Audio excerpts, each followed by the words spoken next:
There is no greater gift you can give or receive than to honor your calling. It's why you're born and how you become most truly life.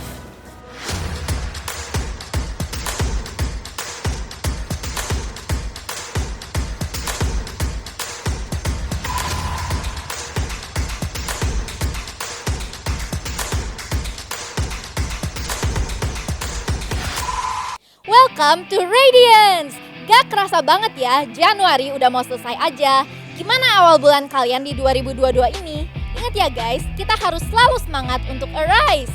Kayak yang kalian udah denger selama 1 bulan ini. Nah, gak bosen-bosen nih, gue ngajakin teman-teman untuk ibadah onsite setiap hari Minggu jam 9 pagi. Kalian bisa daftar melalui link di bawah ini dan kalian bisa pilih untuk ibadah di Bandung Utara, Kopo, atau Pasir Koja. Eits, buat teman-teman yang belum bisa datang ibadah onsite, tenang aja karena ibadah online kita akan tetap ada setiap minggunya, disertai dengan small group online. Oke, sekarang kita sama-sama siapin e-wallet kita yuk untuk memberikan persembahan kepada Tuhan. Kalian bisa scan QR code berikut ini atau bisa melalui transfer ke rekening yang ada di layar kalian.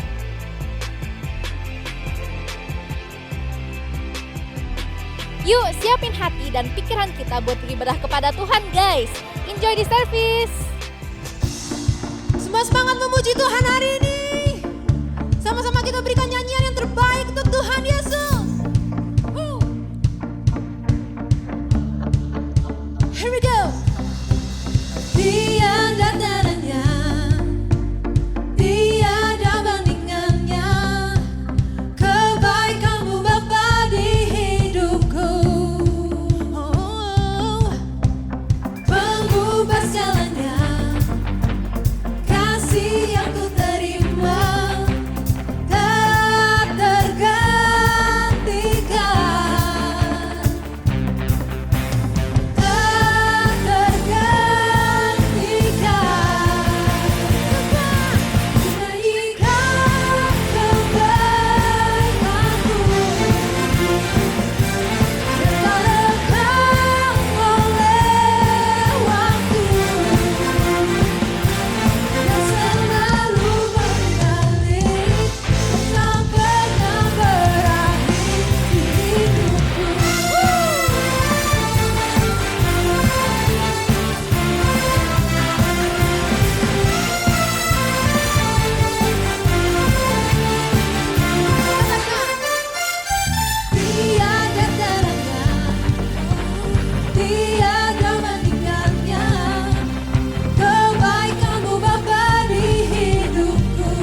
Kami datang ke hadirat-Mu Tuhan dengan hati yang penuh dengan ucapan syukur.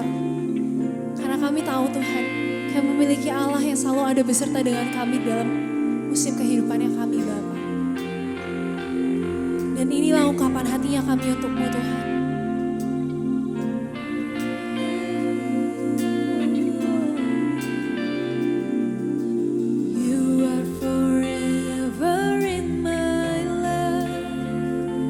You see me through the season,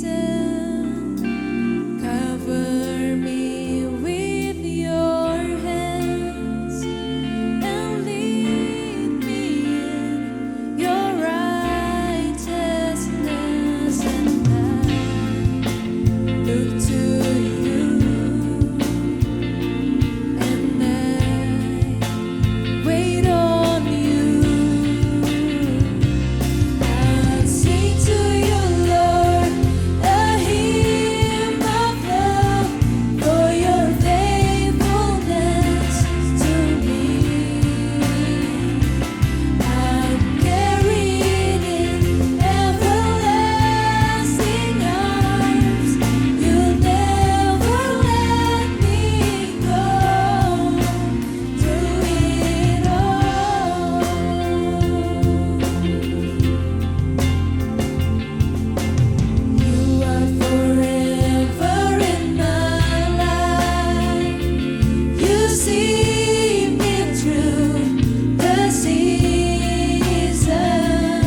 Halo students, apa kabar? Senang bisa ketemu lagi dalam ibadah khusus pelajar Radiance. Selasa nanti 1 Februari kita akan libur untuk merayakan Imlek. Pasti sangat menyenangkan bagi kalian yang merayakan. Karena kalian akan mendapatkan angpau nanti ya. Semoga kalian mendapatkan angpau yang banyak. Tapi hari ini kita mau terima berkat Tuhan yang besar buat kita semua. Selamat datang juga untuk kamu yang baru pertama kali bergabung dalam ibadah ini. Dan jika kamu mau bergabung dalam komunitas kita, nanti kamu bisa scan QR Code untuk dapat diarahkan kepada teman-teman yang sepantaran dengan kamu. Karena setiap kita perlu teman-teman yang bisa dipercaya untuk bisa saling mendukung dan bisa bertumbuh bersama. Di small group ini ada kakak pembina, jadi jangan takut ya. Mereka akan membantu kalian kalau kalian mau masuk dalam small group. Dijamin pasti seru banget ya. Pastikan kamu bergabung dalam small group. Nah, sekarang kita ambil tempat yang nyaman buat kamu beribadah hari ini. Saya yakin Tuhan mau sampaikan suatu pesan yang khusus buat kita semua. Mari kita berdoa. Tuhan Yesus, terima kasih Tuhan, hari ini kami boleh beribadah kembali. Kami boleh bersama-sama mendengarkan firman Tuhan. Kami minta Roh Kudus terangi hati dan pikiran kami. Kami minta Bapa, Engkau Allah yang maha hadir, Engkau hadir di tempat ini, Engkau juga hadir di tempat di mana anak-anak-Mu berada. Engkau yang menjawab setiap kebutuhan mereka, Engkau yang mengerti keadaan mereka Tuhan. Dan kami minta Tuhan biar Tuhan yang menolong, Tuhan yang menopang, Tuhan yang berbicara secara jelas, secara nyata bagi kehidupan anak-anak-Mu untuk memimpin, menuntun mereka hingga kemenangan yang dari Tuhan itu mereka boleh alami dalam kehidupan mereka. Karena itu janji Tuhan bagi setiap kami. Mampukan setiap kami untuk mendapatkan janji Tuhan dan hidup di dalam kemenangan yang Tuhan janjikan. Hanya di dalam nama Yesus kami berdoa dan mengucap syukur. Amin. Nah di sini saya membawa nilup kaca pembesar ya. Ini pelajaran waktu SD nih kalau kamu masih ingat. Lup ini atau kaca pembesar ini merupakan alat optik yang terdiri dari sebuah lensa cembung yang dipergunakan untuk melihat benda yang kecil supaya tampak lebih besar ya. Kalau kamu lihat ada kakek nenek yang sulit membaca terus dia pakai lup begini untuk membaca karena matanya mungkin sudah tidak awas lagi ya. Nah, apabila kaca pembesar ini diletakkan di bawah sinar matahari, kemudian di bawah kaca pembesar ini diletakkan ada korek api, maka korek api itu bisa menyala. Ini bukan sulap ya. Mengapa demikian? Karena sifat dari kaca pembesar ini adalah mengumpulkan sinar dan menjadikannya menjadi berkas-berkas cahaya. Dan yang melewatinya akan dikumpulkan menjadi satu titik dan apabila titik tersebut diletakkan persis pada korek api, maka dengan sendirinya korek itu akan menyala. Nah hal ini terjadi karena ada kumpulan cahaya yang tadi itu akan menjadi panas dan selanjutnya itu akan menyulut kepada korek api.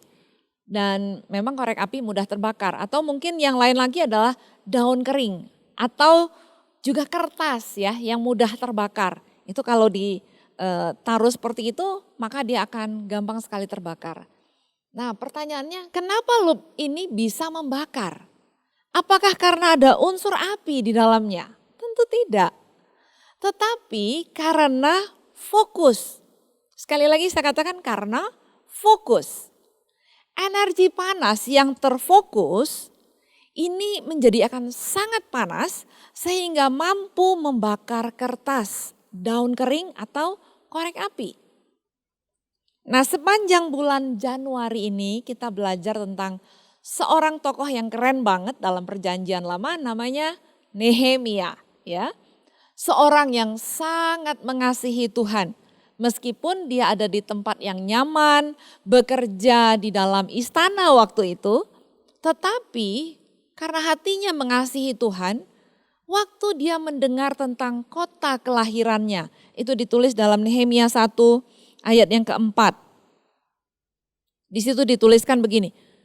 Ketika ku dengar, Nehemia mendengar berita ini, Duduklah aku menangis dan berkabung selama beberapa hari. Aku berpuasa dan berdoa ke hadirat Allah semesta langit. Nah, di sini menarik karena Nehemia yang keren banget ini, selain dia mengasihi Tuhan, dia juga seorang yang sangat peduli dan juga sangat visioner. Jadi waktu dia mendapatkan berita itu, dia sekaligus mendapatkan visi dari Tuhan. Dan dia segera menjalankan visi itu dengan penuh tanggung jawab, yaitu tugasnya apa? Membangun kembali tembok Yerusalem. Ini rencana Tuhan buat Nehemia.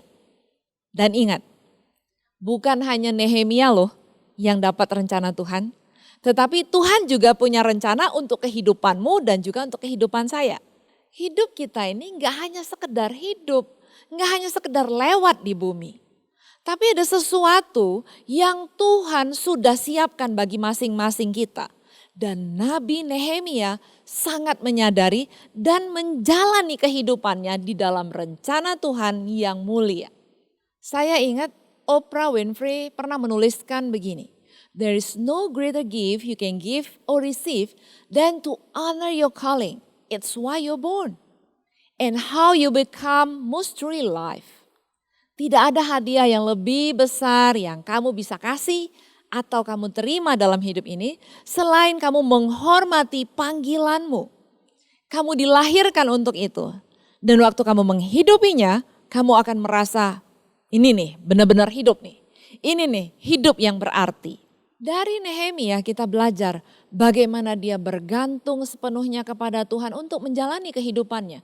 Dan sebelum dia berjalan dalam tujuan hidupnya, ditulis di ayat yang keempat, Nehemia pasal yang pertama, dikatakan bahwa Nehemia itu berpuasa dan berdoa. Berpuasa dan berdoa, enggak langsung kerja. Kan kebanyakan kita kalau begitu tahu langsung jalan aja gitu. Enggak, Nehemia dia berpuasa dan berdoa. Dia ambil waktu untuk ngobrol sama Tuhan, untuk nanya nih gimana nih Tuhan. Nah, sebelum kita bilang kita punya cita-cita, kita mau jalan dalam cita-cita kita harus ingat yang pertama dan yang terutama yang kita lakukan adalah fokus pada Tuhan. Dengan cara seperti apa? Cara berpuasa dan berdoa. Karena dalam hidup ini sendiri tidak mudah. Kalau kita bersandar kepada orang tua kita, papa mama kita terbatas sebagai manusia. Hanya Tuhan yang tidak terbatas dalam menolong dan menuntun hidup kita. Waktu kita berfokus pada Tuhan, sama seperti Lut tadi ya, yang mengumpulkan sinar matahari menjadi berkas-berkas cahaya dan waktu dikumpulkan pada satu titik, artinya apa? Fokus, kumpulan cahaya tadi menjadi panas dan dapat membakar korek api, daun kering atau kertas. Waktu kita fokus pada Tuhan, artinya kita mengizinkan Tuhan untuk menuntun dan mengajar kita. Maka kita akan tahu langkah-langkah apa yang kita harus ambil. Dengan melibatkan Tuhan di dalam setiap keputusan yang akan kita ambil, maka kita akan belajar untuk mengatur prioritas kita. Di dalam Nehemia 4 ayat yang ke-6 ditulis begini. Kan tugasnya Nehemia tadi adalah membangun tembok Yerusalem kan itu ya. Nah di ayat yang ke-6 ditulis begini. Tetapi kami terus membangun tembok sampai setengah tinggi dan sampai ujung-ujungnya bertemu. Karena seluruh bangsa bekerja dengan segenap hati. Bukan dengan setengah hati, dengan segenap hati. Caranya bagaimana? Fokus pada Tuhan. Mengizinkan Tuhan ikut di dalam semua perencanaan dalam kehidupan kita. Maka kita tahu bagaimana mengatur prioritas ini. Enggak hanya kerja doang, enggak hanya belajar doang, tapi berdoa dan bekerja. Tadi kalau di dalam Nehemia berpuasa dan berdoa dan kemudian dia bekerja. Nah, waktu kita berjalan menuju kehendak Tuhan, menuju pada cita-cita, meskipun cita-cita itu dari Tuhan, bukan berarti tanpa halangan loh. Jangan bilang susah jalan bareng Tuhan. Bukan Tuhan yang salah. Hidup ini sendiri memang susah. Emang sulit untuk dijalani. Karena itu memang susah jalan bareng Tuhan, tetapi jauh lebih susah, jauh lebih sulit kalau kita jalan sendiri tanpa Tuhan. Nehemia mendapat banyak tantangan, banyak sekali kesulitan yang dia alami. Waktu dia mau membangun tembok Yerusalem, itu bukan untuk dirinya sendiri, itu untuk seluruh bangsa Israel. Tapi sulit bukan berarti tidak bisa. Nehemia berdoa kepada Tuhan dan terus tetap bekerja dengan segenap hati. Ini yang saya suka, dengan segenap hati. Doanya di ayat yang keempat dan kelima dalam Nehemia pasal yang keempat ditulis begini. Ya Allah kami, dengarkanlah bagaimana kami dihina. Ini dia lapor nih sama Tuhannya. Dengarlah bagaimana kami dihina. Balikkanlah cercaan mereka menimpa kepala mereka sendiri. Dan serahkanlah mereka menjadi jarahan di tanah tempat tawanan. Jangan kau tutupi kesalahan mereka dan dosa mereka jangan kau hapus dari hadapanmu. Karena mereka menyakiti hatimu dengan sikap mereka terhadap orang-orang yang sedang membangun. Ini ternyata doa seperti ini boleh ya. Banyak banget tantangannya. Dan semua kesulitan hidupnya waktu dia mengerjakan tembok Yerusalem, dia terus berdoa kepada Tuhan. Semua distraction itu diserahkan kepada Tuhan. Nih Tuhan, nih orang nih nakal nih Tuhan. Ini orang nih jahat nih Tuhan. Ini orang nih ngebully nih Tuhan. Ini tapi dia semua lapor sama Tuhan. Dia lapor semua kepada Allah. Kalaupun ada banyak distraction dari luar, gangguan dari luar, yaitu ada Sanbalat, ada Tobia orang Amor, dan banyak lagi geng-gengnya Sanbalat itu yang ingin menghalangi pembangunan tembok tersebut. Begitu juga dengan hidup kita. Mungkin waktu kamu berjalan menuju cita-cita, ada banyak orang yang tidak senang melihat orang lain maju. Mungkin kamu mendapat bully dari teman-temanmu. Gak usah peduli dengan bulian orang. Atau mungkin waktu kamu sedang berlatih untuk maju, pasti akan jauh dari sempurna. Dan mungkin ada orang-orang yang ngejek kamu, orang-orang yang bicara negatif tentang kamu, mematahkan semangatmu. Belajar seperti Nehemia tadi.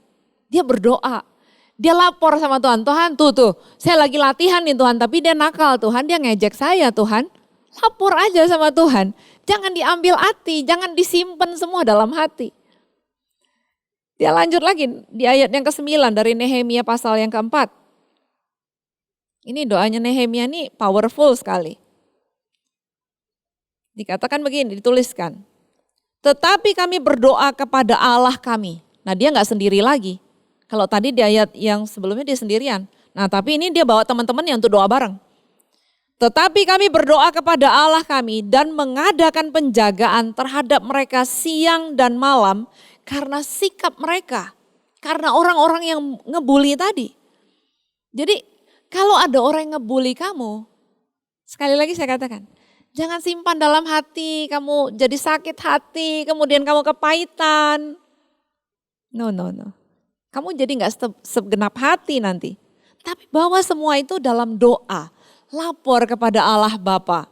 Karena sungguh Bapa itu dapat diandalkan di dalam semua aspek kehidupan kita. Dia peduli akan keadaan kita. Jadi kalau kamu lagi dibully, kamu bilang Tuhan itu yang ngebully. Kamu pikir Tuhan nggak bisa lakukan sesuatu? Cobain doa seperti itu ya. Itu doa yang sangat powerful. Nah waktu kita berdoa kepada Tuhan dengan cara ini kita tetap bisa menjaga hati kita tetap murni. Ya. Jadi jangan sampai tadi saya katakan, jangan sampai karena omongan orang kita menyimpan sakit hati. Dan tanpa kita sadar kita menjadi pahit. Kalau sampai kita sakit hati atau kepahitan, ini justru merugikan kita sendiri.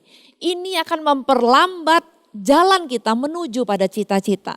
Ini akan menjadi penghalang bagi kita untuk bisa bekerja dengan segenap hati. Karena apa? Karena hatinya sedang sakit, udah gak segenap hati. Udah setengah hatinya sehat, setengah hatinya sakit gitu kan. Udah gak bisa dibilang segenap hati. Tapi kalau kamu lagi sakit, misalnya contoh nih kalau kamu lagi belajar nih ya. Kamu lagi sakit, kan susah kan konsentrasi belajar, bener gak? Nah kalau kamu sakitnya semakin berat, pasti izin sekolah kan, nggak jadi sekolah. Nah begitu juga dengan hati kita. Mungkin tubuh kita masih kelihatan sehat. Tapi kalau hati kita sakit, memang nggak kelihatan di tubuh kita. Tapi kita sudah nggak bisa bekerja dengan maksimal. Dan pekerjaan Tuhan dalam hidup kita menjadi lambat. Kalaupun kelihatannya kamu kayaknya sibuk terus, tapi nggak akan kemana-mana. Itu hanya seperti jalan di tempat, seperti kamu sedang berjalan pakai treadmill ya. Nggak kemana-mana, di situ-situ aja. Nah, kita perlu pelajari yang berikutnya adalah hal-hal yang mendukung kita untuk kita bisa fokus. Ya, supaya kita bisa terus maju di dalam mencapai visi, di dalam mencapai tugas panggilan Allah dalam kita. Kita perlu ada yang dikatakan adalah komunitas. Ini kita sangat butuhkan. Kita perlu komunitas yang sehat dan bisa saling membangun. Kalau kamu bilang, tapi saya nggak punya. Tadi saya udah bilang scan QR code. Nanti kamu akan dicariin teman-teman ya, agar kamu bisa bertumbuh bersama-sama, belajar bersama-sama. Kita bisa minta pada Tuhan. Agar Tuhan membawa teman-teman yang terbaik untuk bisa saling mendukung, untuk bisa tetap maju. Contoh nih ya, contoh kenapa kita membutuhkan komunitas, kenapa kita membutuhkan teman-teman yang sehat yang bisa mendukung kita di dalam berjalan menuju visi. Di dalam satu eksperimen dilakukan tentang bagaimana mengetahui kemampuan seekor kuda di dalam menarik beban. Di dalam eksperimen ini dikatakan bahwa seekor kuda dapat menarik beban maksimal seberat 4 ton kurang lebih ya. Lalu berapa berat beban yang dapat ditarik oleh 2 ekor kuda? Apakah 2 kali 4 ton menjadi 8 ton? No. Tetapi dikatakan 2 ekor kuda bisa menarik sekitar 11 ton. Atau hampir 3 kali kemampuan dari seekor kuda dalam menarik beban. Nah ini yang disebut dengan sinergi, yaitu kerjasama di dalam menghasilkan dampak yang jauh lebih besar daripada kalau pekerjaan itu dilakukan sendirian. Ya, ini yang kita bisa dapatkan di dalam cell group. Makanya pastikan kamu join di dalam cell group. Karena ini yang bisa memampukan kita untuk kita bisa tetap fokus, untuk kita tetap bisa terus maju di dalam berjalan menuju visi dan panggilan. Jangan lupa scan QR code ini supaya kamu bisa bergabung di dalam cell group yang sesuai dengan seumuran dengan kamu ya, yang sepantaran dengan kamu. Nah, kembali lagi kepada Nehemia.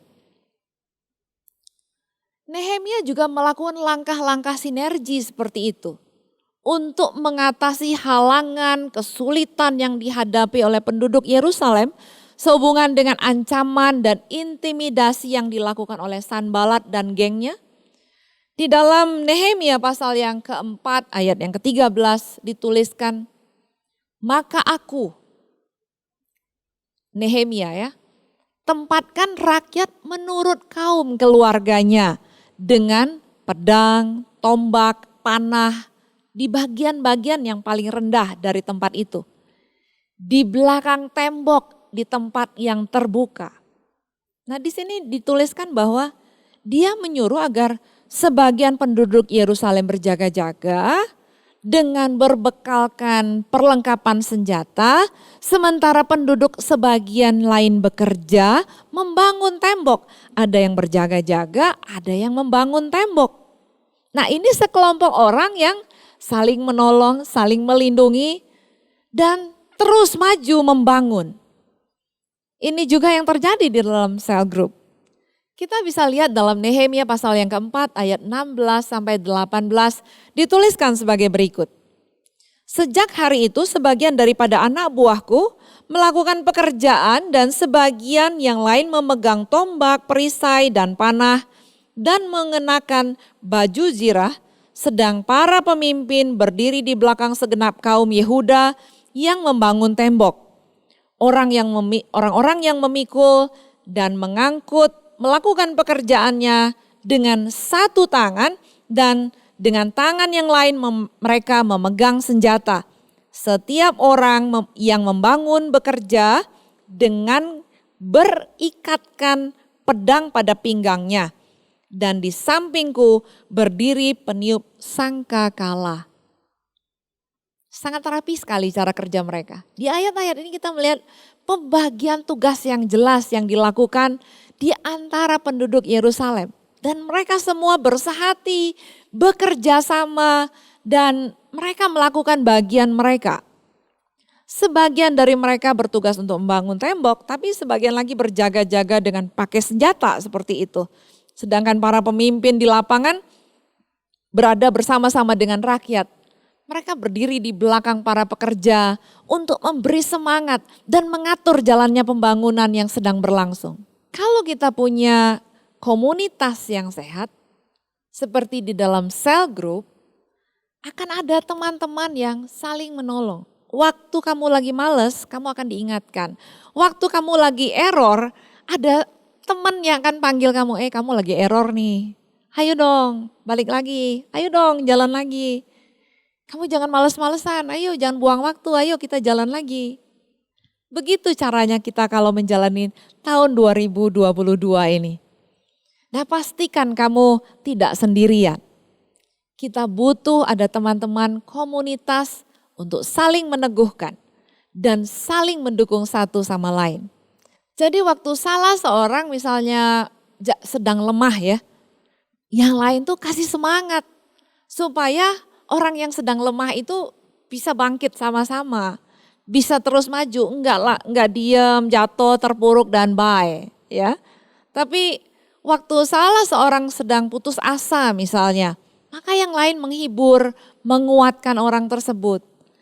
Dengan cara seperti itulah kita bisa menghadapi tugas, tantangan dalam kehidupan dengan gigih, ya, perseverance, enggak putus asa. Enggak ada bulian di dalam cell group. Jadi jangan takut, join aja dalam cell group kita ya. Karena kita mau maju sama-sama. Kita mau terus berjalan pada tujuan yang Allah sudah siapkan kepada masing-masing kita. Nah, cara yang kedua bagaimana caranya supaya kita bisa tetap fokus ya. Bagaimana kita bisa terus maju di dalam panggilan Allah. Punya cara pandang yang benar. Cara pandang atau perspektif yang benar ini sangat amat penting. Sebab kondisi yang sama, mungkin sama-sama mengalami kesulitan, sama-sama menghadapi masalah.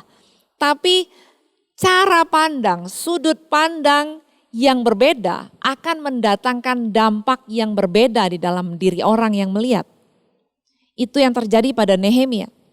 Nehemia memandang besarnya pekerjaan itu untuk membangun tembok Yerusalem itu memang sangat besar. Ada ancaman dari Sanbalat. Ada gengnya Sanbalat itu yang sangat banyak yang selalu ingin menjatuhkan orang-orang yang sedang bekerja. Ini menjadi sangat sulit sebenarnya, hampir dikatakan mustahil. Tapi kalau ada campur tangan Allah, maka Tuhan yang menolong, Tuhan yang membela, tidak ada yang mampu untuk menahan pekerjaan tersebut. Itu yang dituliskan oleh Nehemia di ayat yang ke-19 dan 20. Dituliskan di situ, berkatalah aku, Nehemia, kepada para pemuka, para penguasa, dan kepada orang-orang yang lain. Benar, pekerjaan ini besar dan luas. Dan kita terpencar pada tembok. Yang satu jauh daripada yang lain. Dan kalau kamu mendengar bunyi sangkakala di suatu tempat, berkumpullah ke sana mendapatkan kami. Allah kita akan berperang bagi kita. Nah ini cara pandang ini yang luar biasa banget. Nehemia dengan kesadaran penuh, dia sadar akan keadaan yang sesungguhnya. Membangun tembok Yerusalem itu adalah satu pekerjaan besar yang mustahil dilakukan sendirian. Apalagi hanya dilakukan oleh sebagian orang saja. Artinya pada realitasnya mereka semua melihat kenyataan yang sama.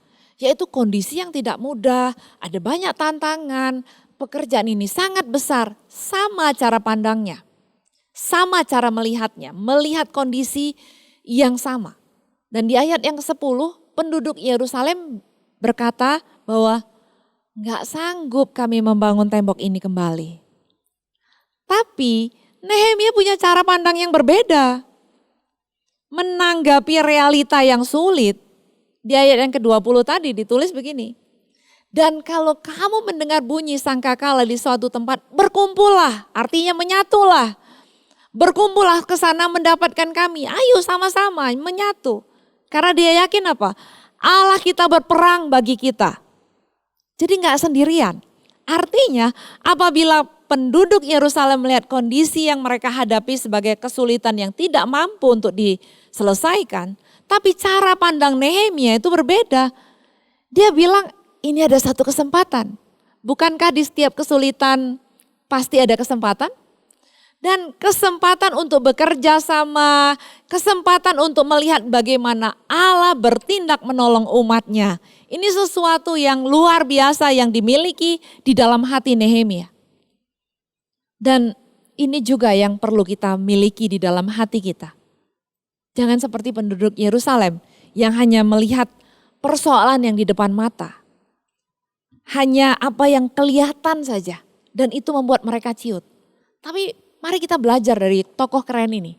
Nehemia yang melihat dengan sudut pandang yang berbeda. Cara pandang yang benar, yaitu dengan iman.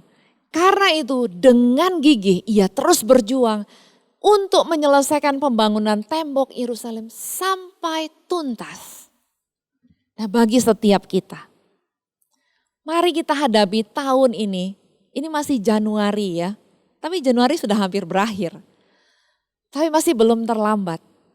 Mari kita mengawali tahun ini berjalan bersama-sama dengan Tuhan. Fokus pada Tuhan. Ingat seperti Lup tadi, berfokus hanya kepada Tuhan. Hingga kita menyatukan kekuatan kita sepenuhnya dan dengan Tuhan kita melakukan perkara-perkara yang besar. Karena tadi di ayat yang ke-20 dikatakan Allah yang berperang bagi kita. Jadi kita nggak perlu khawatir di dalam menjalani tahun 2022 ini. Ada Allah berjalan bersama-sama dengan kita.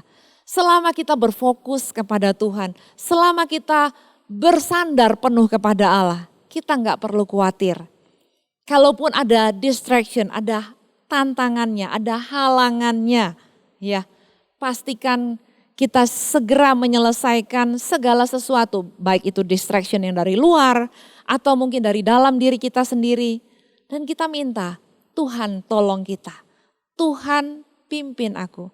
Tuhan sangat ingin untuk menolong setiap kita. Tuhan sangat ingin agar janjinya bisa digenapi di dalam kita.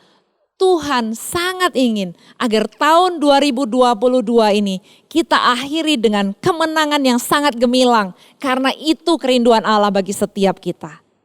Nah kalau hari ini kamu merasa, tapi Tuhan sayang gak ya sama saya? Mungkin itu yang ada di dalam hatimu.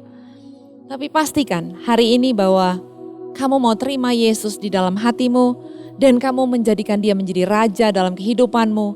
Karena sungguh Tuhan itu Allah yang penuh kasih, Bapa yang sangat mengasihimu, yang mau bertanggung jawab untuk hidup dan masa depanmu.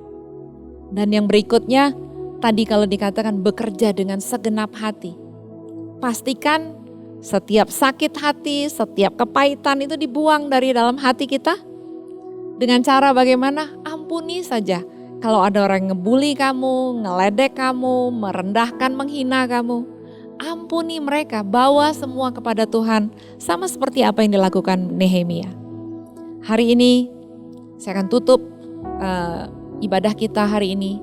Tapi bagi setiap kamu yang ingin hatimu dipenuhi oleh kuasa Roh Kudus, kamu mau terima Yesus dan kamu menjadikan Yesus menjadi raja dalam kehidupanmu, mari ikuti doa saya. Tuhan Yesus, saat ini aku mau menerima Yesus di dalam hatiku dan aku minta Yesus jadi raja yang berkuasa dalam hidupku. Pimpin aku, tuntun langkahku. Di dalam nama Yesus aku berdoa. Nah bagi kamu yang mungkin memiliki sakit hati, mungkin memiliki kepahitan dalam hidupmu. Lepaskan pengampunan itu, karena itu baik untuk kamu. Mari kita berdoa. Tuhan Yesus, saat ini aku berdoa bagi setiap anak-anak-Mu yang mungkin sakit hati karena apa kata orang.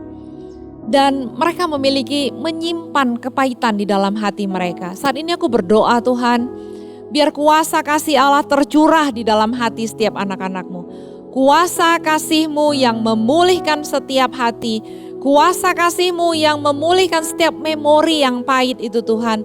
Di dalam nama Yesus, biar kuasa kasih-Mu itu yang membuang setiap kepahitan, setiap sakit hati, yang memulihkan keadaan mereka, hingga mereka bisa benar-benar dengan segenap hati mereka mengikuti Tuhan. Segenap hati mereka boleh berjalan bersama-sama dengan Tuhan, dan dengan segenap hati mereka boleh mengasihi Tuhan. Bapa, saat ini aku berdoa bagi setiap anak-anak-Mu. Dalam menjalani tahun 2022 ini, aku minta Tuhan berkati setiap anak-anak-Mu. Terimalah berkat Allah, terimalah pengurapan Allah yang baru senantiasa. Dan biar sukacita Allah, biar kuasa Allah menyertai engkau. Tuntunan Roh Kudus setiap hari ada dalam kehidupanmu. Hingga dalam mengambil keputusan, dalam setiap langkahmu, engkau melihat penyertaan Tuhan. Engkau akan melihat kemenangan dalam setiap pergumulan. Engkau akan melihat kemenangan di dalam setiap janji-janji Tuhan dalam kehidupanmu. Itu boleh digenapi karena penyertaan Tuhan yang nyata di dalam kehidupanmu. Dan berkat ini engkau akan bawa sepanjang tahun ini. Dan kemuliaan Tuhan dinyatakan di dalam kehidupanmu, hanya di dalam nama Yesus kami berdoa dan mengucap syukur. Amin. Apabila ada di antara kalian yang merasa perlu untuk didoakan secara khusus, silahkan scan QR Code atau nomor hotline di bawah ini, karena ada konselor yang siap untuk membantu kalian. God bless you.